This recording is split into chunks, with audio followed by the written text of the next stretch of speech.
Hello दोस्तों, welcome to पैसा अड्डा, जहां हम फाइनेंस को बनाते हैं एकदम सिंपल अड्डा स्टाइल में। आज का टॉपिक बहुत इंपॉर्टेंट है, स्पेशली उनके लिए जो अपनी मेहनत की कमाई को टैक्स में नहीं जाने देना चाहते। शुरू करने से पहले फटाफट इस वीडियो को लाइक और शेयर करें और पैसा अड्डा को सब्सक्राइब करना बिल्कुल ना भूलें। चलिए शुरू करते हैं। यार भास्कर, इस साल ना स्टॉक मार्केट से प्रॉफिट तो बहुत अच्छा हुआ, लेकिन अब टैक्स का सोचकर ही टेंशन हो रहा है। ऐसा लग रहा है कि मेहनत की कमाई का एक बड़ा हिस्सा सीधा टैक्स में चला जाएगा। अरे ये टेंशन सिर्फ तुम्हारी नहीं है दोस्त। तुम्हें पता है, फाइनेंशियल ईयर 23 में हम इंडियन इन्वेस्टर्स ने सरकार को लगभग 2 लाख करोड़ रुपए सिर्फ कैपिटल गेन्स टैक्स के दिए थे। सोचो, ये इतना बड़ा अमाउंट है कि इससे कितने सारे बड़े बड़े एक्सप्रेसवे बन सकते हैं देश में। लेकिन व्हाट इफ मैं तुम्हें बताऊं कि एक बिल्कुल सिंपल और 100% लीगल तरीका है जिससे इस टैक्स को जीरो किया जा सकता है। हाँ, जीरो। इसे ही कहते हैं टैक्स हार्वेस्टिंग। चलो मैं बताता हूं कैसे। देखो, इसे समझने के लिए चलो दो दोस्तों की कहानी देखते हैं। दोनों ने सेम पैसा, सेम जगह, सेम टाइम पर लगाया, लेकिन एक ने की एक बहुत बड़ी टैक्स मिस्टेक। अब जरा यहां देखो। इन्वेस्टर ए, उसने 5 साल तक आराम से बैठकर इंतजार किया और 5वें साल में सब बेच दिया।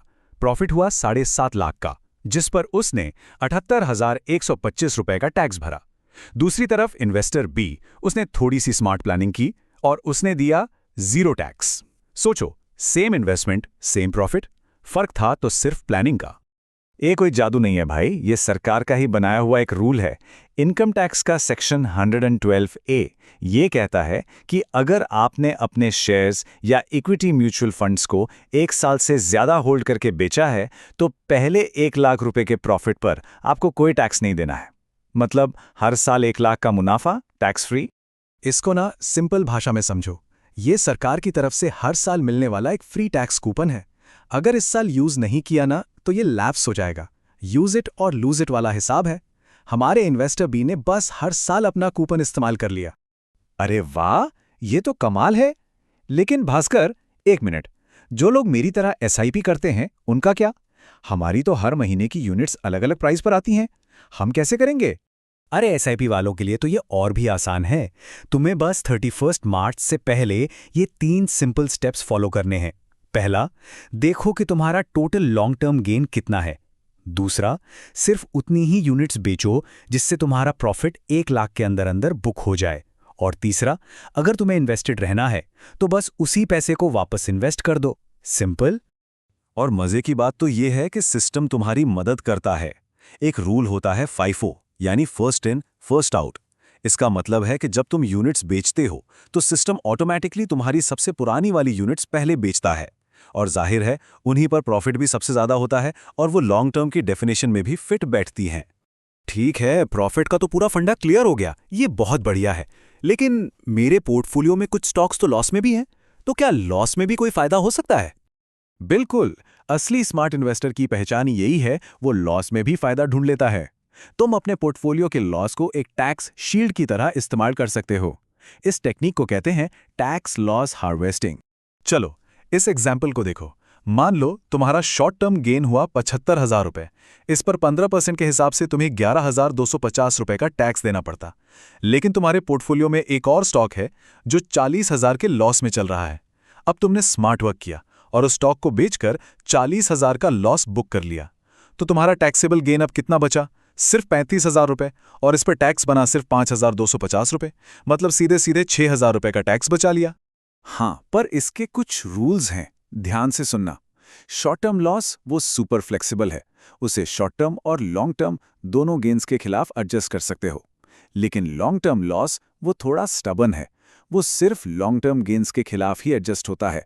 और हाँ, अगर तुम्हारा लॉस ज्यादा है तो चिंता नहीं, उसे अगले 8 साल तक कैरी फॉरवर्ड भी कर सकते हो। बस एक शर्त है, ITR यानी इनकम टैक्स रिटर्न टाइम पर फाइल करना होगा। यार भास्कर, ये तो कमाल की चीज है। मैं तो सोच रहा हूं कल ही ये सब करूं। पर एक मिनट, इसमें कोई गड़बड़ तो नहीं हो सकती? मतलब कोई कॉमन मिस्टेक्स हैं जिनसे बचना चाहिए? हाँ बिल्कुल, और ये बहुत अच्छा सवाल है। कॉन्सेप्ट सिंपल है पर एग्जीक्यूशन में लोग गलतियां कर देते हैं। पहली, म्यूचुअल फंड्स बेचते वक्त एग्जिट लोड चेक कर लेना। दूसरी, ITR हमेशा टाइम पर फाइल करना, नहीं तो लॉस कैरी फॉरवर्ड का बेनिफिट गया। और हाँ, ध्यान से देखना कि कहीं गलती से शॉर्ट टर्म यूनिट्स ना बेच दो। और सबसे बड़ी गलती, ये जो 1 लाख की टैक्स फ्री लिमिट है, ये तुम्हारे सारे स्टॉक्स और एमएफ्स को मिलाकर है, अलग अलग नहीं। और एक प्रो टिप, इसे T+1 सेटलमेंट रूल कहते हैं। अगर लॉस बुक करने के लिए कोई शेयर बेचा है तो उसे उसी दिन वापस मत खरीदना, कम से कम 1 दिन का गैप रखना। जैसे अगर 25 मार्च को बेचा तो 27 मार्च को वापस खरीद सकते हो। इससे तुम्हारा ट्रांजैक्शन बिल्कुल क्लीन रहता है। तो देखो दोस्त, आखिर में बात इतनी सी है, इन्वेस्टिंग सिर्फ रिटर्न कमाने का खेल नहीं है, ये आफ्टर टैक्स रिटर्न्स का खेल है। जो इन्वेस्टर प्रॉफिट के साथ साथ टैक्स की प्लानिंग भी करता है ना, असली पैसा वही बनाता है। बात तो 100% सही है तेरी। पैसा कमाना इंपॉर्टेंट है, नो डाउट, पर कमाए हुए पैसे को बचाना वो भी उतना ही इंपॉर्टेंट है। आज तो सच में आंखें खुल गई यार। बिल्कुल। तो दोस्तों, अगर आपको भी आज के इस अड्डा में कुछ नया सीखने को मिला तो इस वीडियो को लाइक करें और पैसा अड्डा को सब्सक्राइब करना मत भूलिएगा। हम ऐसे ही फाइनेंस को सिंपल बनाते रहेंगे, अड्डा स्टाइल में। मिलते हैं अगले वीडियो में।